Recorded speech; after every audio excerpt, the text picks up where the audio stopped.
Siguro naman ay nabalitaan nyo na ang balitang bumulabog sa mga Pinoy boxing fans. Sino nga ba ang hindi matutuwa at magugulat kung dalawa sa ating mga mandirigmang mga Pinoy ang pasok at umarangkada ang world ranking sa division na pinabibilangan nila? Ang undefeated na Pinoy prospect na si Carl James Wonderboy Martin na nasa rank 8 sa World Boxing Organization Super Bantamweight ranking as of February 2023 at ang unang beses naman na pagpasok sa WBO ranking ng former WBO Bantamweight champion na si Janriel Casimero at siya naman ay nasa top 5. Ibig sabihin lang mga kwento, dalawang major boxing organizations na pasok si Casimero sa rank 8 din siya sa WBC Super Bantamweight ranking.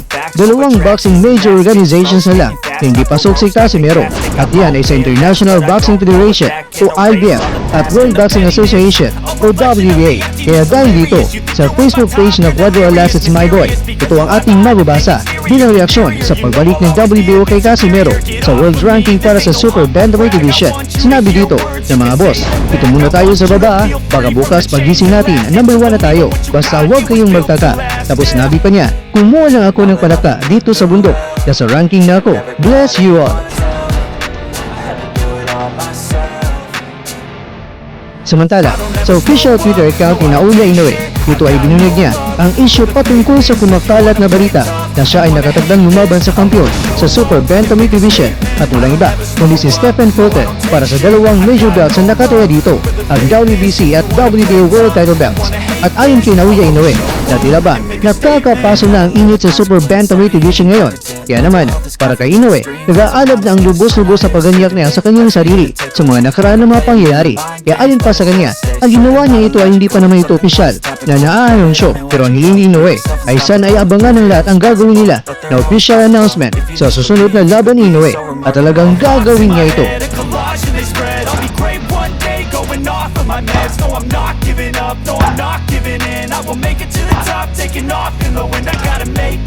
I'm saving every day to taste it. I'm patient, but my mind, it can hardly take it. I'm chasing a dream that I've had for several ages. A vacant modern kingdom for the taking. Now that I've been put through hell, I never got anyone's help. I had to do it all myself.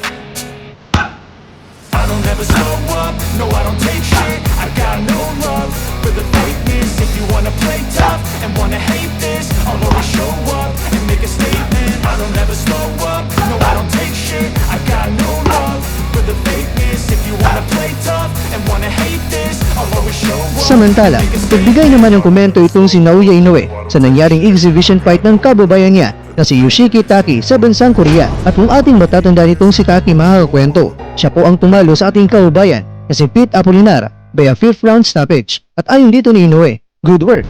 Ang ginawa mo ay si Naoya Inoue, diba? At hindi si Roy Jones. Ang tinutukoy ni Inoue dito mga kakwento ay ang ginawa ng kababayan niya na ganito.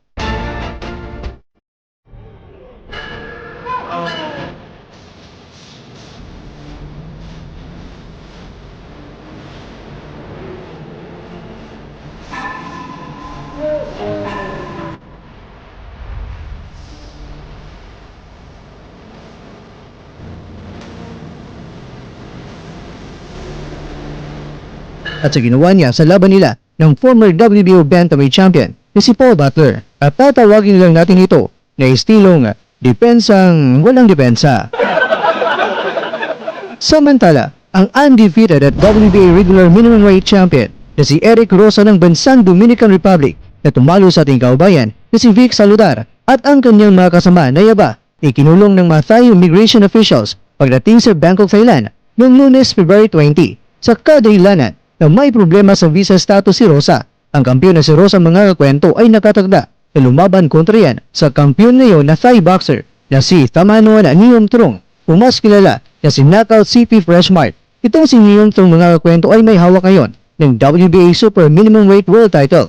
Kaya naman ang laban nila ni Rosa at Niyom Trong ay namimiligro na dahil baka ito ay hindi matutuloy. At ang laban pa naman nila ay ngayong March 1 na nagaganapin sa City Hall Ground na Khonsawan, Thailand. Itong si Rosa ngayon ay may kartada na 5 wins sa tulang talo at may 1 knockout. Habang itong si Niyom Trong naman ay may malinis din na record at meron siyang 24 wins at 9 knockouts. Samantala, bakbakan at salpukan sa ibabaw ng lona, Pilipinas kontra sa bansang Cuba ngayong March 10 sa The City of Gold, Dubai. Ang makakalaban ng ating mandirigmang mga Pinoy ay halos sa mga undefeated boxers na mula sa People's Fighters ng bansang Cuba. Ang main event ay sa pamamagitan nila ng taga-Cuba na si Jidier Herrera na may kartada ngayon, 9 wins, no loss at 7 knockouts kontra sa Pinoy na si Harmolito de la Torre na may kartada ngayon na 22 wins, 4 losses at 14 knockouts. Ang undefeated din na boksingerong taga-Cuba na si Jesus Gamboa ay makakalaban naman niya ang ating kababayan na si Adam Deo Cagas Abdul Hamid. Kababayan naman natin na si Elmo Teraya na may kartada ngayon na 12 wins, 4 losses, 8 knockouts ay makakalaban niya itong si Abdul Aziz Sibulaim na may kartada ngayon na 8 wins, no loss at 5 knockouts. At nandyan din ang Mindanao's 2-time WBO Oriental Champion na si Ali Laurel na may kartada ngayon na 19 wins, 7 losses, 1 draw at 11 knockouts. Kontra yan kay Dayan Gonzalez na may kartada na 8 wins, no loss at 6 knockouts.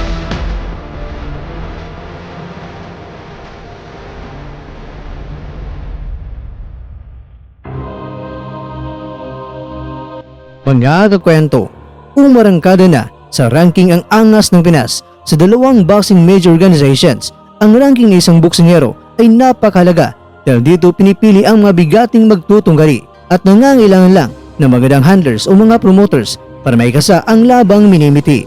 Magandang mga sinyalis ito kay Casimero dahil dahan-dahan na siyang umangat sa ranking na matagal na niyang hinihiling. Sa ating mga mandirigmang mga Pinoy naman ay sana huwag natin silang kalimutan na suportahan sa kanilang paparating na laban dahil bitbit po nila ang dangal ng ating inang bayan. Kaya sa ating mga kababayan, laban!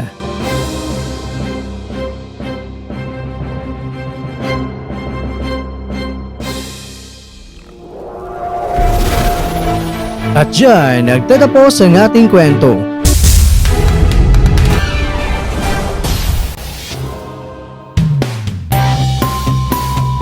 Maraming salamat mga kakwento sa inyong panonood. Pero baka naman mga kakwento ay nagustuhan niyo po ang kwento natin ngayon. Baka pwede niyo po akong mabigyan dyan ng like. At kung hindi mo pa nagawa ito yaba, gawin mo na. Yo! Quadrala 3-time world champion! So guys, please subscribe. Kwentong di pa naikwento. So ano pa hinintay nyo? Mag-subscribe na! Let's go! Boom!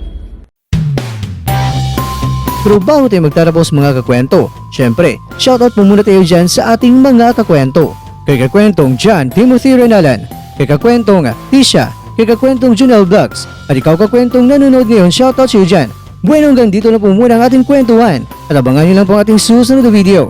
At dito lang po yan sa isang channel na kung saan maaaring ito yung mga kwentong di pa na kwento sa inyo.